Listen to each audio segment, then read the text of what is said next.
আমার নাম অপর্ণা ভৌমিক, বাড়ি আন্দারিয়া। তো আমি দীর্ঘ কয়েক বছর নেটওয়ার্কের কাজ করতাম। সেখান থেকে আমি প্রচুর নিউট্রিশন ব্যবহার করেছি। আমার শারীরিক প্রবলেমের জন্য ওখানে আমি হেলথ গার্ড তেলও ব্যবহার করেছি 7 বছর দীর্ঘ।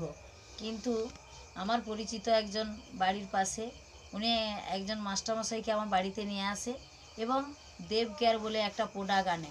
তো আজকে আমি 3 মাস ব্যবহার করছি। করার পরে গত সপ্তাহে আমি মেছোদার প্রোগ্রামে যাই। ওখান থেকে এসে আমার খুব মনে লাগে যে আমি ওই মানে ব্যবসাটাকে করতে চাই, কিন্তু তার আগে আমি প্রোডাক্টের পরীক্ষা নিতে চাইছি, যেহেতু আমি আগে নেটওয়ার্ক করতাম। তো তার জন্য আমি আজকে সকালবেলা আমি 15 বছর একবারও পান্তা ভাত খাইনি।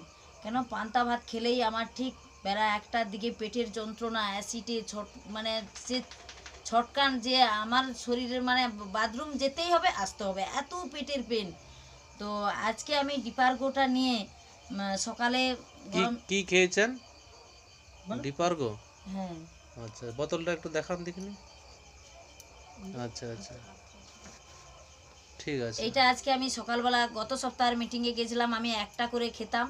তো স্যার বলল যে না, একটা করে এজ অনুযায়ী আপনারা 2টো করে প্রোডাক্ট খাবেন।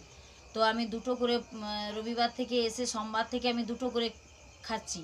খাওয়ার পরে আজকে আমি বলছি আজকেও আমি ডিপার্গোর পরীক্ষা নেব। আজকে রবিবার, তো আমি প্রোগ্রামে যাব। তো সেখানে যদি আমার ওই একটার মধ্যে শরীর খারাপ হয়, জাস্ট ওখানে 12টায় প্রোগ্রাম, তো দেখব ডিপার্গোর কী কাজ আছে। তো আজকে আমি পান্তা ভাত খেয়েই গিয়েছিলাম, কাঁচা লঙ্কা, পেঁয়াজ, পান্তা ভাত, আলু ভাজা। তো দেখছি আজকে আমি বাড়ি নিশ্চিন্তে এসছি, কিন্তু ডিপার্গোর মতো প্রোডাক্ট পৃথিবীতে হয় না। তো এত বছর আমি আরসিএম করেছি, তার হাজারো নিউট্রিশন আমি সবই ব্যবহার করে নিয়েছি, কিন্তু এত উপকার আমি পাইনি। তো ডিপার্গো জয় আর জয়। ম্যাডাম, আপনি কতদিন ধরে খাচ্ছেন এই ডিপার্গোটা? আমি 3 মাস ব্যবহার করতেছি স্যার। 3 মাস। নমস্কার।